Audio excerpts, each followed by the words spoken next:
여름철마다 우리를 찾아오는 손님이 있습니다.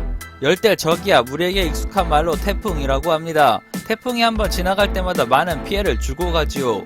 그렇다면 태풍은 어떻게 발생하고 어떻게 사라질까요? 이번 영상에서 알아보도록 하겠습니다.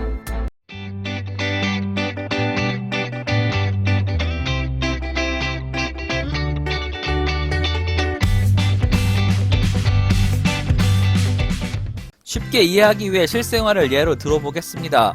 우리가 냄비에 물을 끓이기 위해서는 열을 가해줘야 하죠. 열이 충분히 물에 전달되면 물이 수증기가 되어 올라가기 시작합니다.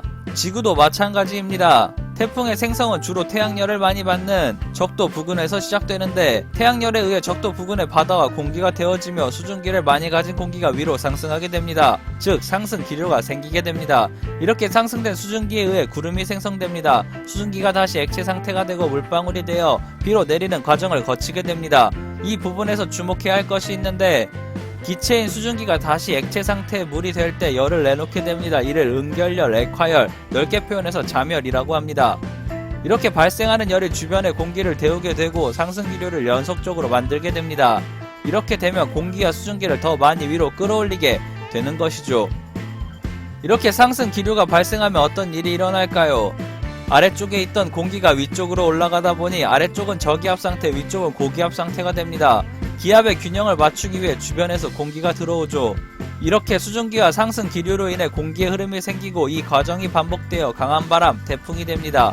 태풍의 크기는 반지름의 크기로 정하게 되는데 소형부터 초대형까지 사이즈가 다양합니다.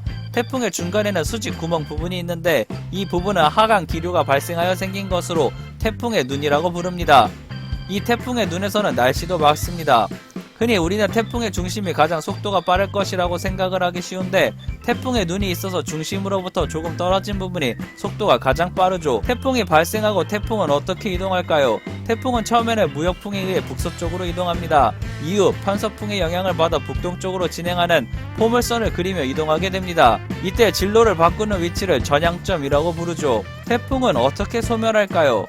태풍의 진로가 육지 쪽으로 이동하게 되면 주로 소멸하며, 그 이유는 육지에서 더 이상 수분에 의한 잠열이 없기 때문에 힘을 얻지 못해서 사라지게 됩니다. 또는 좀 더 북상하게 되면 사라지는 경우도 있는데, 북쪽의 차가운 공기가 태풍에 영향을 줘서 하강 기류를 만들게 되어 태풍이 소멸하게 되는 것이죠. 태풍의 발생과 이동 그리고 소멸의 이야기, 이번 영상은 여기까지입니다. 감사합니다.